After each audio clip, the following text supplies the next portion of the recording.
네, 시간이 되었습니다. 우리 묵도하심으로 좋은 친구 교회 주일 예배 시작하도록 하겠습니다.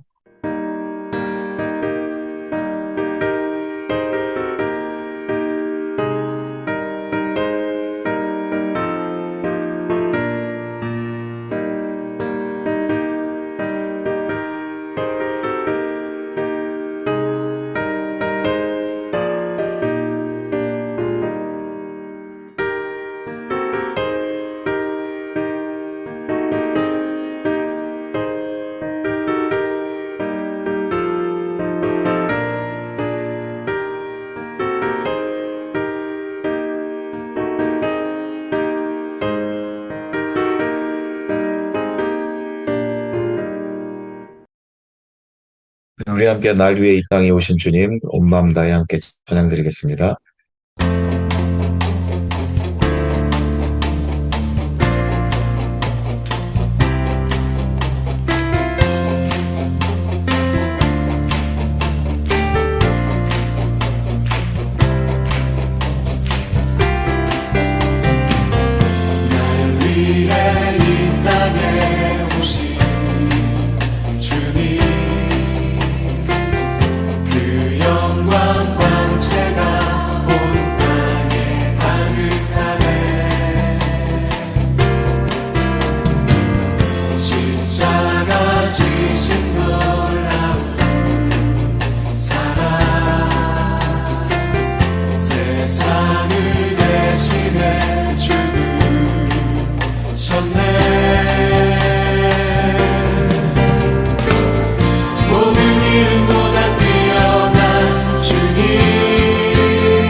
영원히 높이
주님과 함께하는 이 고요한 시간, 주님의 보좌 앞에 내 마음을 쏟네. 모든 것 아시는 주님께 감출 것 없네.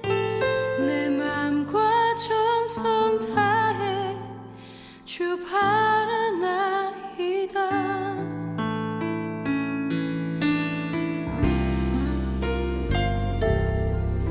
주님과 함께하는 이 고요한 시간, 주님의 보좌 앞에 내 마음을 쏟네.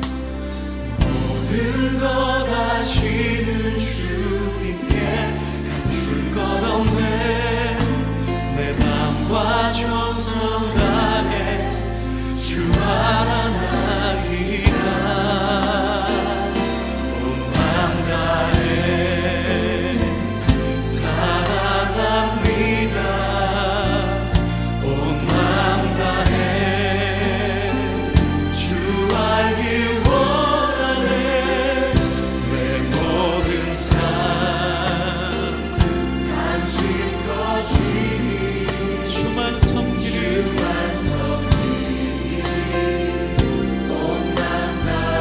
나 염려하지 않아도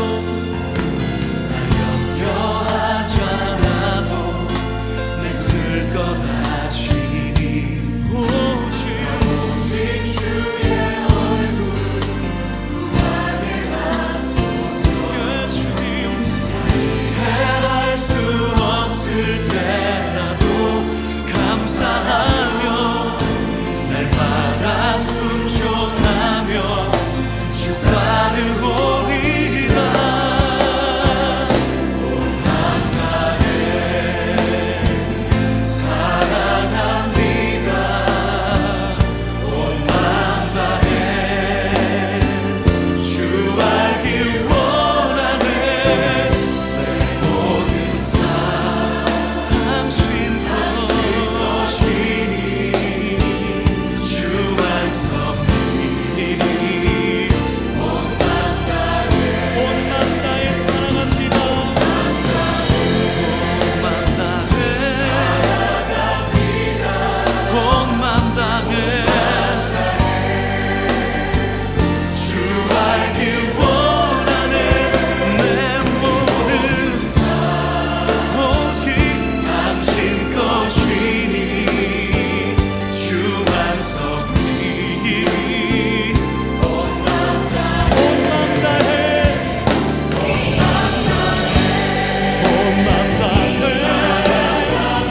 사랑합니다. 온 맘 다해 내 모든 삶 당신 것이니 주만 섬기리. 온 맘 다해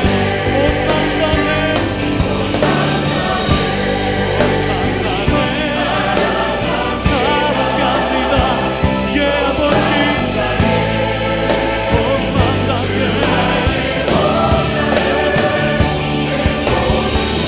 내 모든 삶 주만 섬기리. 온 맘 다해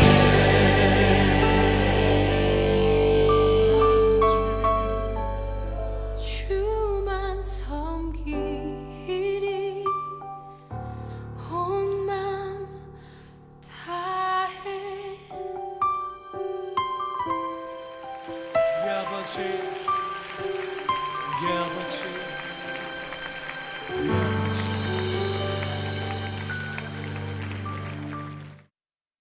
이동효 목사님 기도해 주시겠습니다. 함께 기도하시겠습니다. 사랑과 은혜가 충만하신 전능하신 하나님 아버지, 이 시간 저희들을 한 마음 한 뜻으로 불러주셔서 이렇게 함께 예배하게 하여 주시니 감사드립니다. 아버지 하나님, 저희가 비록 물리적으로는 각기 멀리 떨어져 있고 서로가 멀리 떨어져 있고 육체로는 각기 다른 몸들이지만 그러나 이 영과 진리 안에서 예비하는 가운데 우리가 온전히 하나임을 고백합니다. 아버지 하나님, 저희가 저희의 삶 가운데 매 순간마다 주께서 부어주시는 그 하나님의 은혜를 저희가 또한 찬양합니다. 연약한 저희들이 이 땅 가운데 살아갈 때 이 삶의 거대한 문제에 억눌리지 아니하고 지금도 살아 계셔서 저희의 삶을 하나님의 뜻에 합당하도록 이 선하게 이끄시는 그 하나님 아버지를 의지함으로 믿음의 길로 걸어갈 수 있도록 인도하여 주시옵소서. 아버지 하나님, 저희로 하여금 하나님의 완전하신 그 계획 가운데 거하게 하시며 그로 인한 평안함을 누릴 수 있도록 인도하여 주시옵고 날마다 저희들의 삶 가운데 우리 주님의 함께 하심을 경험하며 또한 누리며 살아갈 수 있도록 또한 인도하여 주시옵소서.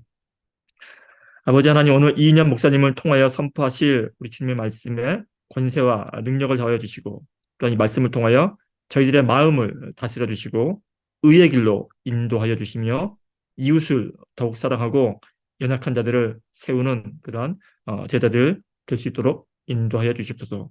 감사를 드리며 이 모든 말씀 예수님의 귀하신 이름으로 기도드립니다. 아멘. 네, 이제는 주님께서 가르쳐 주신 기도를 함께 기도하겠습니다.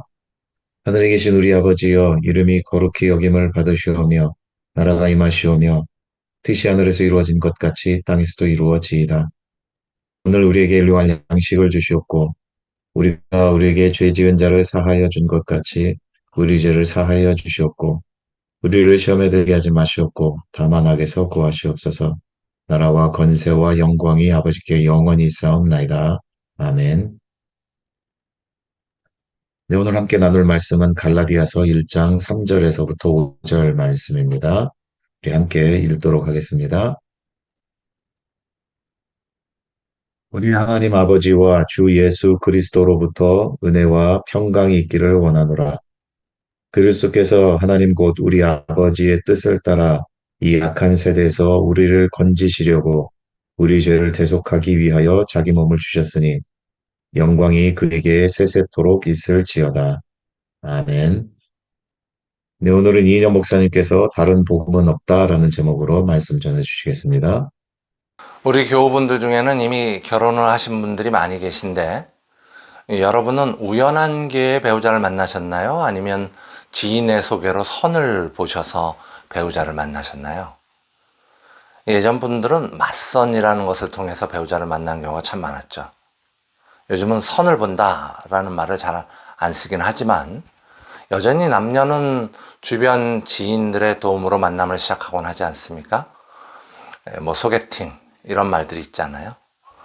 하여간 여기 아주 아름다운 여인과 아주 멋있는 남성이 소개팅을 하고 있습니다. 외모만 아름답고 멋있는 게 아니라 성품도 너무 좋아서 서로는 만나자마자 호감을 느꼈습니다. 서로가 너무 끌려서 차 한 잔만 하고 헤어지기가 아쉬웠죠. 그래서 식사를 같이 하기로 했습니다. 남자는 재빠르게 맛집을 찾아내서 두 사람은 재밌고 즐거운 시간을 기대하며 맛집으로 갔어요. 그런데 역시 맛집이라 식당 호라는 사람들로 가득했습니다. 둘은 맛있는 음식을 시켜 즐거운 마음으로 재미난 이야기를 나누며 식사를 즐기고 있는데 이 커플이 워낙 선남 선녀다 보니까 주변에 앉은 사람들이 힐끗힐끗 쳐다보고 있는 거예요. 근데 한참을 재미있게 먹고 이야기를 나누다 보니까 이 아름다운 여인의 얼굴에 파풀이 묻어 있어요. 이 멋있는 남자의 이빨에 고춧가루가 잔뜩 껴 있어요. 이 사람들은 자꾸 쳐다보는데. 자, 이 남자는 여자한테 저기 얼굴에 파풀 묻었어요. 이럴 수 있나요? 자, 이제 여자는 그 남자한테 거기 이빨에 고춧가루 좀 빼세요. 이럴 수 있나요? 보통은 못합니다. 이게 초면에 쉬운 일이 아니죠. 그런데 이분들이 결혼을 하고 한 30년을 사이좋게 같이 살았어요. 여전히 서로를 많이 사랑해요. 근데 똑같은 상황이 벌어진다면 어떨까요? 남편은 아내의 밥풀 묻은 걸 아내는 남편 이빨에 불이 난 걸 편안하게 알려줄 수 있지 않을까요? 무언가 잘못된 것, 살짝 창피한 것을 지적받는 건 서로가 신뢰하고 사랑하지 않고서는 받아들이기도 말하기도 어려운 겁니다. 그러나 신뢰한다면, 서로 사랑한다면, 더구나 조금 잘못되고 조금 창피한 일이 아니고 살고 죽는 문제라면, 얼굴에 밥풀이 아니라 독충이 붙어 있는 일이라면 그건 반드시 모든 걸 무릅쓰고라도 알려줘야 하는 일이겠지요. 사도 바울이 쓴 서신서 중 많은 내용들은 이처럼 누군가는 듣기에 불편한 말들로 가득 차 있습니다. 뭔가 잘못된 것을 지적하는 말들이 많이 있지 않습니까? 그러나 사도 바울은 오래 같이 산 부부가 서로 사랑하고 신뢰하는 것보다 더욱더 커다란 사랑의 마음을 가지고 이 편지를 써내려간 이유로 편지를 받은 많은 교회들은 돌이킴을 결단할 수 있었습니다. 우리는 지금 갈라디아서를 보면서 이 말씀이 나와 무슨 상관이 있는가를 생각해 보고 있습니다. 이 성경이 그저 그 시절 갈라디아 교회 교인들에게만 관련이 있는 것이 아니라 나하고 무슨 관계가 있는가라는 관점에서 보고 있는 것이죠. 그러기에 어떤 말씀들은 듣기에 참 거북할 수도 있을 것입니다. 그러나 그 당시 바울의 편지를 받고 많은 사람들이 돌이킨 것과 같이 혹시라도 바울 서신들을 보시면서 불편한 부분이 있으시거든 돌이키는 은혜가 여러분들의 믿음 안에 있기를 소망합니다. 갈라디아서 1장 4절의 말씀입니다. 그리스도께서 하나님 곧 우리 아버지의 뜻을 따라 이 악한 세대에서 우리를 건지시려고 우리 죄를 대속하기 위하여 자기 몸을 주셨으니 자신은 사람이 세운 것이 아닌 그리스도와 그를 죽은 자 가운데서 살리신 하나님 아버지로 말미암아 사도 되었음을 선포한 바울은 이제 이렇게 말문을 열고 있습니다.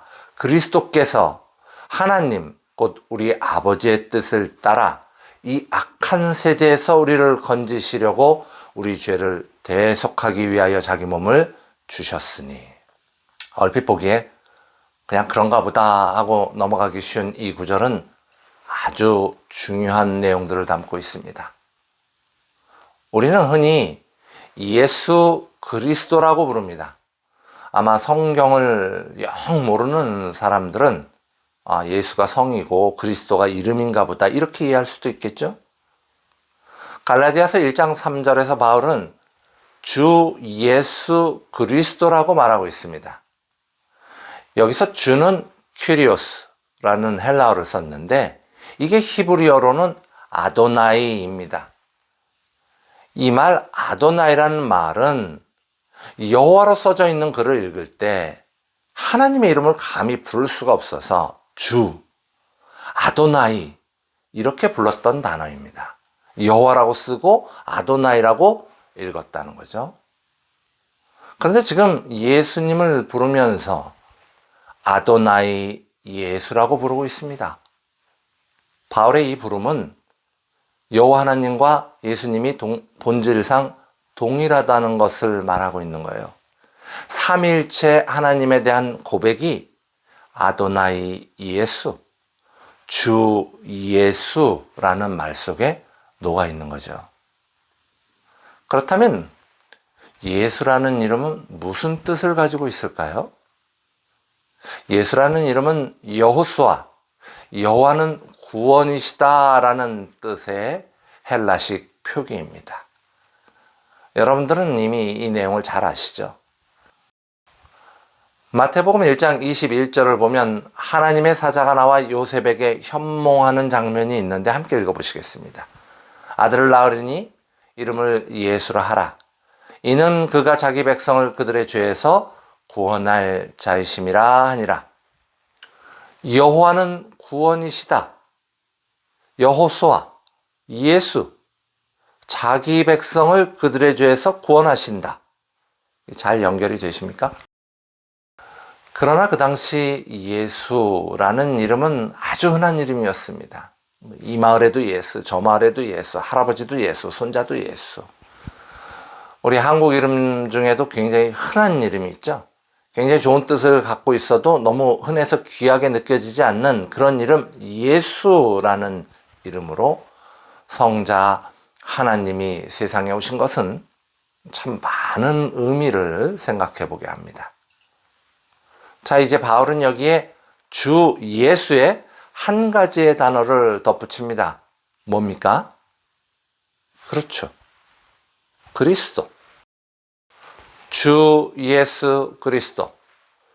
기름 부음을 받은 자라는 뜻의 그리스도는 히브리어로 마시아우, 아람어로는 메시아, 헬라어로는 크리스토스입니다. 우리가 제일 익숙한 말은 메시아죠. 예수께서는 본인이 메시아이심을 밝히셨습니다. 다음 구절은 예수님이 사마리아 수가라는 동네에 이르셔서 사마리아 여인과 나누시는 말씀 중에 한 구절입니다. 요한복음 4장 25절로 26절의 말씀이죠. 여자가 이르되 메시아 곧 그리스도라 하는 이가 오실 줄을 내가 아노니 그가 오시면 모든 것을 우리에게 알려주시리이다. 예수께서 이르시되 내게 말하는 내가 그라 하시니라. 예수님이 메시아이시다라는 사실을 우리는 어떻게 이해합니까? 예수님은 우리를 구원하셔서 천국으로 이끄시는 구원자, 메시아이다. 이렇게 이해하죠. 맞는 말입니다. 그런데 예수님이 메시아 이렇게 이야기하니까 그리스도, 즉 메시아라는 말이 예수님의 신성을 강조하는 말 같지 않습니까? 그러나 사실 메시아, 그리스도라는 말은 예수님이 신이심을 강조하는, 그러니까 예수님의 신성을 강조하는 말이 아니에요. 그리스도, 메시아라는 말의 뜻은 기름 부음을 받은 자라고 했죠. 그렇다면 당시에 누구에게 기름을 부어서 구분했습니까? 왕, 제사장, 선지자를 세울 때 이 기름을 부어서 구분했고 이들은 선택된 하나님의 종, 사람들이었습니다. 그래서 얼핏 듣기에 메시아라는 말은 구원자라는 통념이 있어서 예수님의 신성을 강조하는 말 같지만 사실은 예수님의 인성을 강조하는 말인 것입니다. 예수님이 100% 인간인 동시에 100% 삼위일체 하나님이었다는 사실은 복음의 핵심이 되는, 예수님이 누구이신가에 대해 바르게 이해하는 데 핵심이 되는 그런 사실인 것입니다. 그러기에 시몬 베드로가 너는 나를 누구라 하느냐라는 예수님의 질문에 주는 그리스도시요 하나님의 아들이시니다 라고 대답한 것은 복음의 핵심을 꿰는 놀라운 대답인 것입니다. 주는 그리스도, 주는 인간이시고 주는 하나님의 아들, 주는 신이십니다 라고 대답한 거죠. 그래서 아도나이 예수 크리스토스는 복음의 핵심이 되는 아주 중요한 내용이 되는 거예요. 자, 그렇다면 이제 누가 여러분한테 주 예수 그리스도를 믿으십니까? 이렇게 물어보면 그 말뜻은 뭡니까? 삼위일체 하나님을 믿으십니까? 예수님이 하나님의 본체이심을 믿으십니까? 하나님이 예수님을 통하여 구원을 이루심을 믿으십니까? 예수는 구원자이심을 믿으십니까? 예수께서 인간으로 오셨음을 믿으십니까? 이 질문들이 한꺼번에 들어가 있는 질문이 되는 겁니다.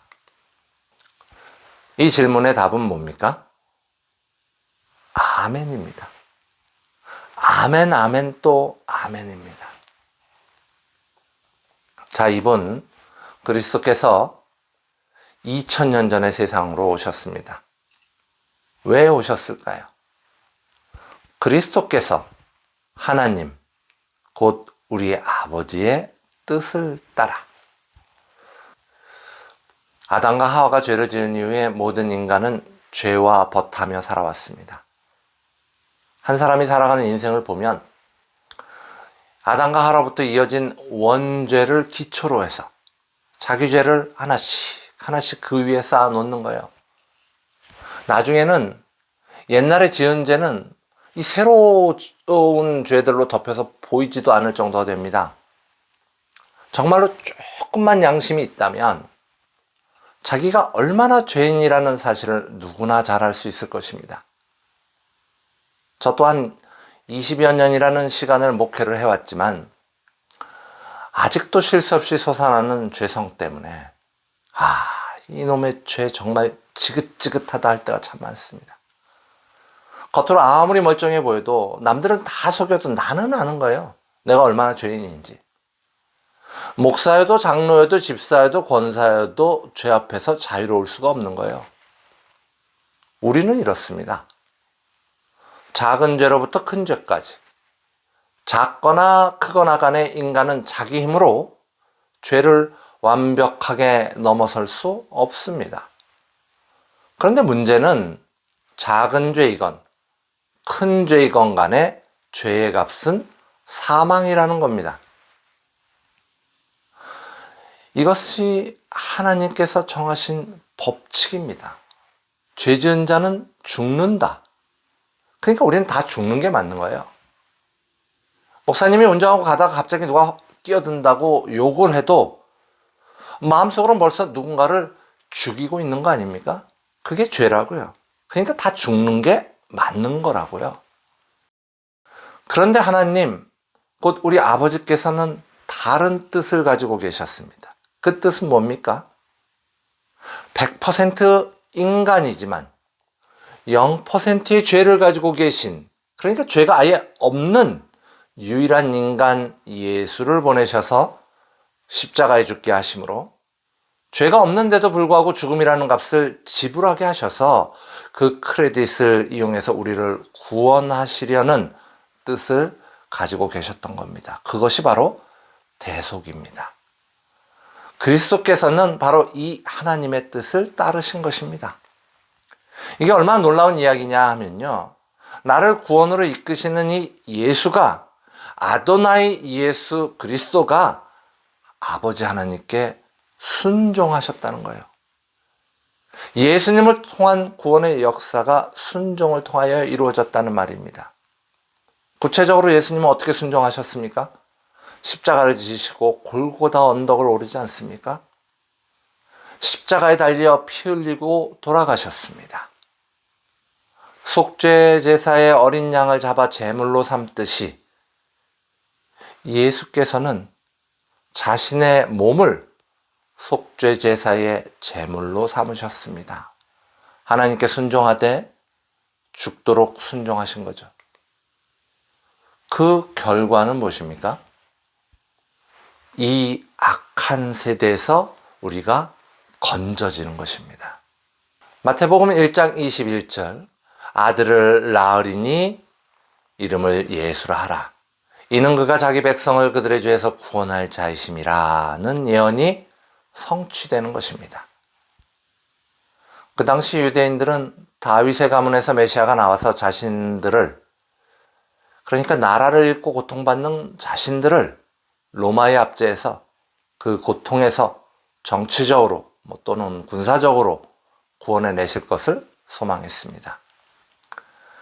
그 당시에 예수님을 만난 수가성의 사마리아 여인이 생각한 메시아는 유대인들이 생각하는 메시아는 약간 다르게 모세와 같은 선지자가 와서 이해하기 어려운 하나님 말씀을 풀어줄 율법교사로서의 역할을 하고, 그리고 또 민족의 리더의 역할을 할 것으로 믿었습니다.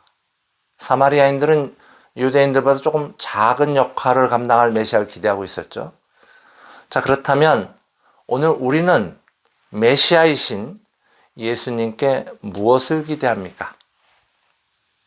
어떤 이들은 가난해서 구해주실 것을 기대합니다. 어떤 이들은 육신의 고통에서 구해주실 것을 기대합니다. 어떤 이들은 전쟁의 공포에서 구해주실 것을 기대합니다. 어떤 이들은 관계의 어려움에서 구해주실 것을 기대합니다. 일반적으로 메시아 이러면 나의 어떤 어려움과 불편함이 메시아를 통하여 해결되어질 것을 기대하게 되지 않습니까? 저는 우리 주 예수 그리스도께서 이런 모든 어려움 속에 있는 우리를 구해주시길 원한다는 것에 대해 의심하지 않습니다. 마태복음 7장 9절로 11절의 말씀입니다. 너희 중에 누가 아들이 떡을 달라 하는데 돌을 주며 생선을 달라 하는데 뱀을 줄 사람이 있겠느냐? 너희가 악한 자라도 좋은 것으로 자식에게 줄 알거든 하물며 하늘에 계신 너희 아버지께서 구하는 자에게 좋은 것으로 주시지 않겠느냐. 주 예수 그리스도의 마음이 아버지 하나님의 마음과 다를 수 없겠죠. 그러나 예수께서 아버지의 뜻을 따라 세상에 오셔서 십자가에 달리심은 우리를 가난에서 구하시기 위함이 아니요. 우리를 육신의 어려움에서 구하시기 위함이 아니요. 우리를 세상적인 고통에서 건지시기 위함이 아닙니다. 그게 메인이 아닙니다. 그게 핵심이 아니라고요. 마태복음 1장 21절과 갈라디아서 1장 4절의 말씀을 함께 다시 읽어보도록 하겠습니다. 아들을 낳으리니 이름을 예수라 하라. 이는 그가 자기 백성을 그들의 죄에서 구원할 자이심이라 아니라 그리스도께서 하나님 곧 우리 아버지의 뜻을 따라 이 악한 세대에서 우리를 건지시려고 우리 죄를 대속하기 위하여 자기 몸을 주셨으니. 더러운 죄 속에 빠져있는 우리를, 악한 세상과 전혀 다를 것이 없는 우리를, 그 더럽기 짝이 없는 오물통 같은 곳에 빠져있는 우리를 건져내셔서 구분시키시고 보혈피로 깨끗하게 싸서 더 이상 죄는 보이지도 않게 만드셔서 그렇게 모아서 성도, 구분된 자라는 이름을 주시고 교회로 모여 있다가 천국으로 인도하시는 일, 그게 주 예수 그리스도의 메시아 구원자로서의 역할인 것입니다. 이것이 참된 복음의 핵심인 것입니다. 제가 이쯤 이야기하면 목사님 그 구절 하나를 가지고 너무 확대 해석하시는 거 아닌가요? 이러실 분이 있을지 모르겠어요. 그러나 아닙니다. 충분히 이 구절을 자세하게 이해해서 참된 복음의 내용을 바르게 이해하는 것이 맞습니다. 갈라디아서 1장 5절을 함께 읽으시겠습니다. 영광이 그에게 세세토록 있을지어다. 아멘. 이 구절은요, 바울 서신서들의 송영이에요, 송영. 이게 맨 마지막에 할 말 다 하고 쓰는 말, 그 말을 지금 쓰고 있는 거예요. 1장 5절에서. 이게 무슨 뜻이죠? 저는 할 말 다 했습니다. 안녕히 계세요. 이 말이라고요.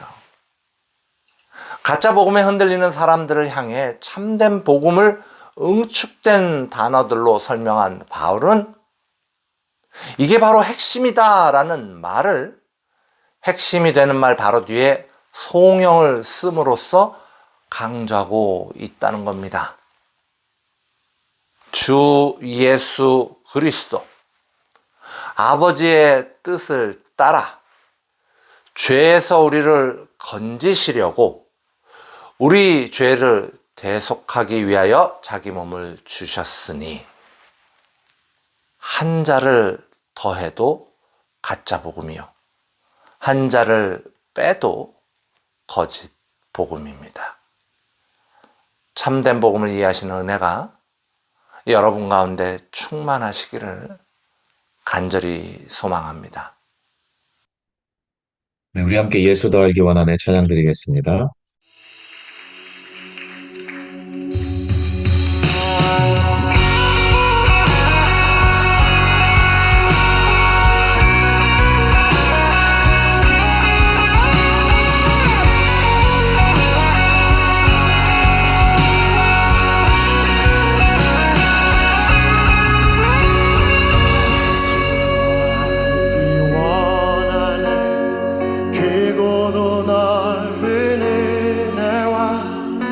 계속해 주신 사랑 간절히 알기 원하네.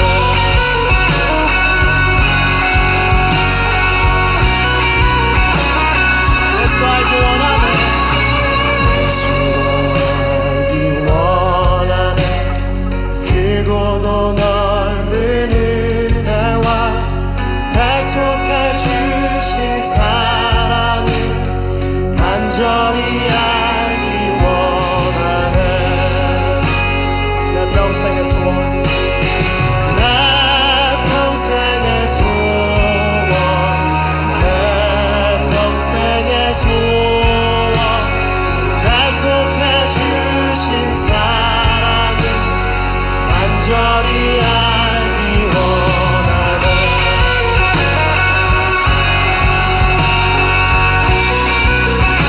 성령이 스승되셔서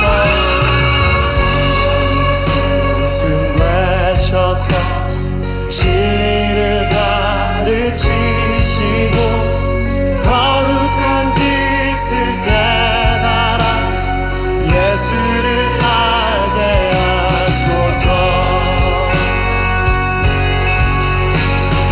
내 평생의 소원, 내 평생의 소원, 계속해 주신 사랑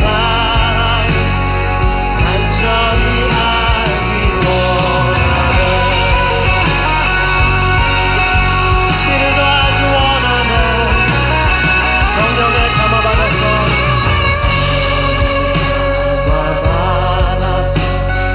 하나님 말씀 배우니 그 말씀 안전히 내 맘에 교훈되도록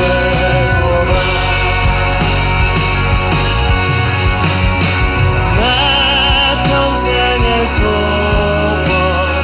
내 평생의 소원, 계속해 주신 사랑을 간절히 알기 원하네.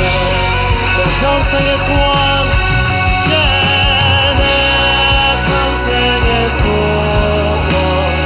내 평생의 소원, 계속해 주신 사랑을 간절히 알기 원하네.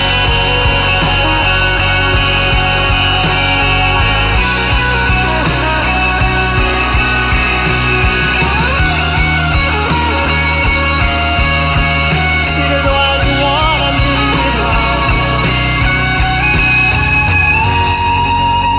신 보좌는 영광에 둘려 있도다.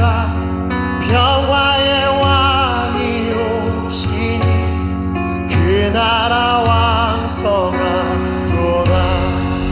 우리 함께 예수가 계신 보좌는, 예수가 계신 보좌는 영광에 둘려 있도다. 평화의 왕이 오시니 그 나라 왕성하도다.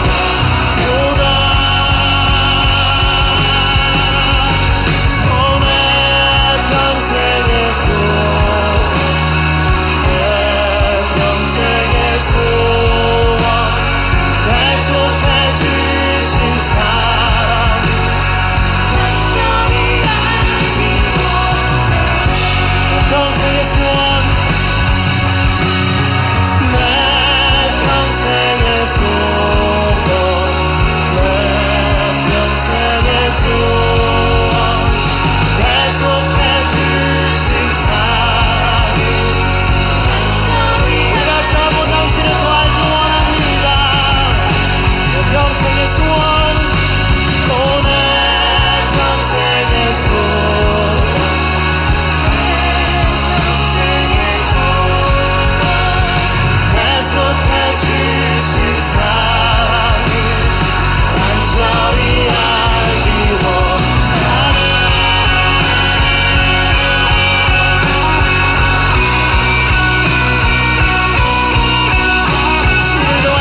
이정 목사님 축도해 주시겠습니다. 이제는 우리 주 예수 그리스도의 은혜와 하나님 아버지의 놀라운 사랑하심과 성령님의 감화감동 교통하심이 참된 복음의 뜻을 바르게 이해하며 바르게 받아들이며 올바른 성도로 살기를 다짐하는 우리들의 머리 위에 영원토록 함께 하시기를 간절히 축원합나이다. 아멘.